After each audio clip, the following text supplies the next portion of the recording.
क्या आप बॉलीवुड के उस सितारे की कहानी सुनने के लिए तैयार हैं जिसने अपनी संगीत से एक पूरी पीढ़ी को मंत्रमुग्ध कर दिया? लेकिन क्या आप जानते हैं कि उसी सितारे की जिंदगी में ऐसे रहस्य, ऐसे विवाद और ऐसा दर्द छुपा है जो शायद ही किसी ने सोचा हो।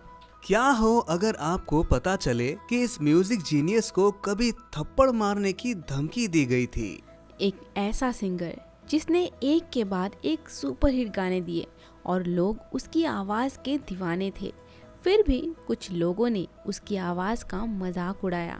क्या आपको यकीन होगा अगर मैं कहूँ कि 23 साल की एक मजबूत शादी एक ही पल में टूट गई और फिर एक नाजायज रिश्ते ने कैसे इस कलाकार की जिंदगी को और भी उलझा दिया। वो जो कभी शोहरत के शिखर पर था, अचानक विवादों के घेरे में आ गया। और सबसे बड़ा सवाल, जो बॉलीवुड के म्यूजिक इंडस्ट्री का अनमोल नगीना थे, उन्हें नाक से गाने का आरोप क्यों झेलना पड़ा?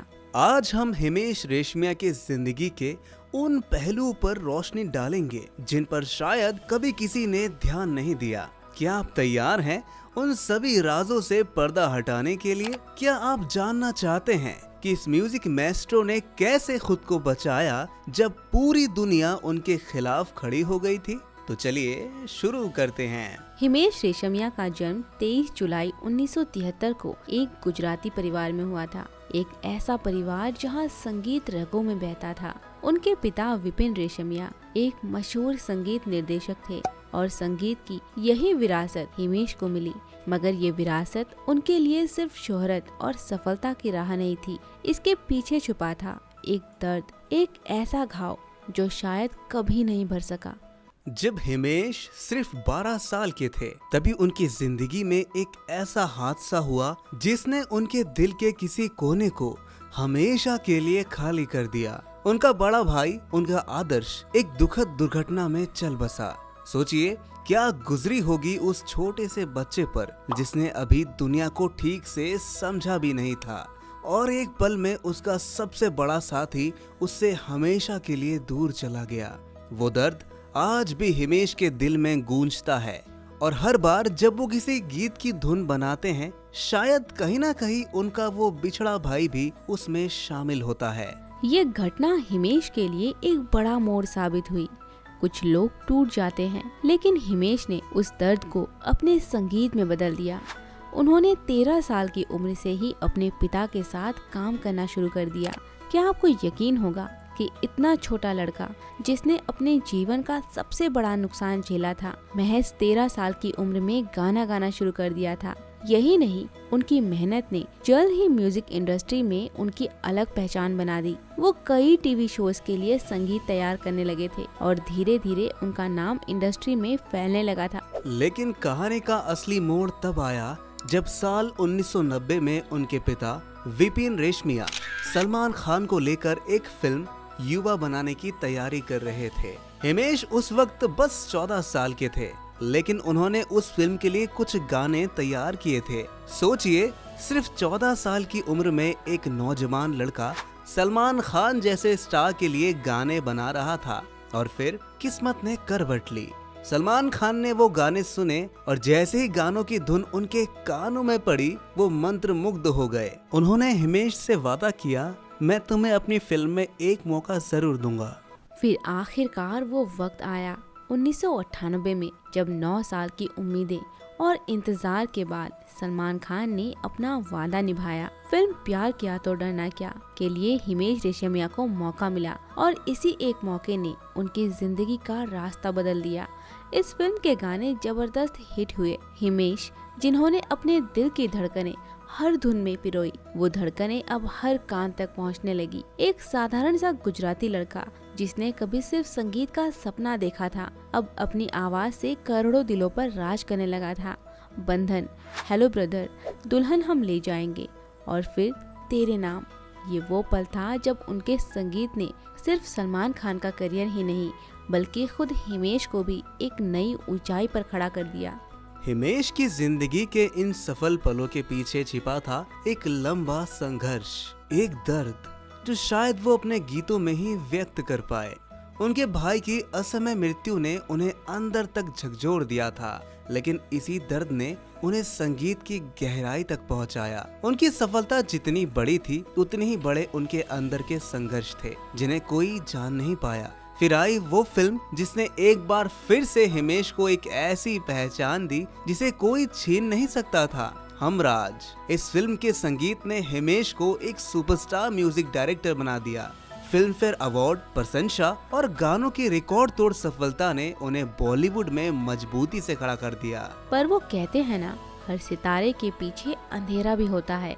हिमेश की जिंदगी में जितनी चमक थी उतने ही गहरे उनके पीछे के साए थे। क्या आपने सोचा है कि इतने सारे हिट गाने देने वाले इंसान को कितनी बार आलोचनाओं का सामना करना पड़ा होगा? आलोचकों ने उन्हें नाक से गाने का ताना दिया, उनके काम को सवालों के घेरे में रखा, लेकिन क्या ये सब हिमेश के जुनून को रोक सकता था? वो गाते रहे, संगीत बनाते रहे और हर बार उन्होंने अपने आलोचकों को उनके ही शब्दों में जवाब दिया, अपनी धुनों के जरिए। फिर 2005 में वो मोड़ आया जिसने हिमेश की जिंदगी को एक नया आयाम दिया। फिल्म आशिक बनाया आपने। इस फिल्म का संगीत जैसे एक तूफान बनकर आया। वो आवाज जिसने लोगों के दिलों को चीर कर रख दिया। वो गाने जो हर रेडियो, हर गली, हर घर में बज रहे थे। और फिर एक सफलता के बाद दूसरी, 36 चाइना टाउन, नमस्ते लंदन, वेलकम और न जाने कितने फिल्में। हिमेश की आवाज ने संगीत की दुनिया में एक ऐसी लहर पैदा की जो शायद कोई और नहीं कर सकता था। उनका नाम इतना बड़ा हो गया कि लोग उन्हें एडवांस में बुक करने लगे। हिमेश का स्टारडम इस कदर बढ़ चुका था कि उन्होंने 10 साल की एडवांस बुकिंग कर ली थी। फिर साल 2007 में हिमेश ने एक और नया कदम उठाया, एक्टिंग। उन्होंने फिल्म आपका सुरूर से अपनी एक्टिंग की शुरुआत की, पर इस बार वो जादू नहीं चल सका जो उनके संगीत में था। ये फिल्म वो कमाल नहीं कर पाई जिसकी उम्मीद थी। लोगों ने हिमेश को अभिनेता के रूप में उतना पसंद नहीं किया जितना सिंगर और कंपोजर के रूप में, लेकिन हिमेश ने अपनी मेहनत से नाम तो कमा लिया, मगर हर कामयाबी के साथ विवादों की एक नई किताब खुलने लगी। वो अफवाह जिसने लोगों को अजीबोगरीब डर में डाल दिया। झलक दिखला जा गाने को लेकर कहा जाने लगा कि इसे सुनने से भूत आकर्षित होते हैं। गुजरात के गांव में एक युवक ने ये गाना सुनकर ऐसी हरकतें की कि लोग हैरान रह गए। उसकी मानसिक स्थिति को लेकर कहानियां फैलने लगी और हिमेश के गाने अब सिर्फ मनोरंजन का जरिया नहीं रहे, बल्कि उनके इर्द गिर्द अंधविश्वासों का माहौल बनाने लगा। इसके बाद हिमेश की जिंदगी में कई और तूफान आए। 1995 में अपनी पत्नी कोमल के साथ शादी के बंधन में बंधे हिमेश एक नई मोहब्बत में पड़ गए, सोनिया, जो उनके घर के पास ही रहती थी। हिमेश की जिंदगी में धीरे धीरे कोमल की जगह लेती गई। हिमेश ने अपनी 23 साल पुरानी शादी तोड़ दी। ये फैसला न सिर्फ उनके निजी जीवन को बिखेर गया, बल्कि लोगों की नजरों में भी एक विवाद खड़ा कर दिया। और यही वो समय था जब वो अपने करियर की ऊंचाइयों पर थे। पर ये सारे विवाद केवल यहीं खत्म नहीं होते। हिमेश का एक और विवाद इस बार सिंगर सोनू निगम के साथ हुआ। हिमेश ने एक इंटरव्यू में कहा कि सोनू निगम के पास अब ज्यादा काम नहीं है और ये बात सोनू तक पहुंच गई। एक बार फिर विवादों की आग भड़क उठी। सोनू ने पलटवार किया और ये कहा कि हिमेश की सफलता ने उनके दिमाग में घमंड भर दिया है। सफलता और गर्व के इस टकराव में कौन सही था ये तो वक्त ही बताएगा, लेकिन ये दरार कभी भर नहीं सकी। फिर आया वो दिन जब हिमेश ने एक शो में आशा भोसले के सामने अपने बयान से उन्हें नाराज कर दिया।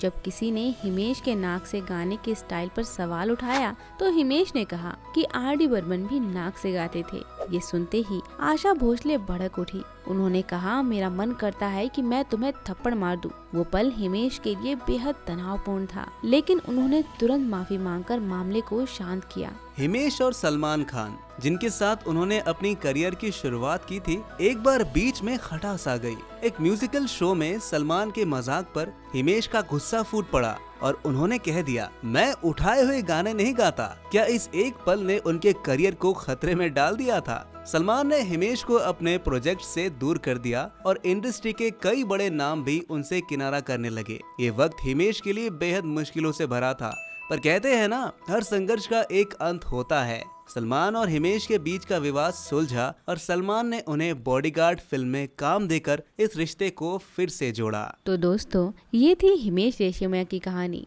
आशा करते हैं कि आपको ये कहानी पसंद आई होगी।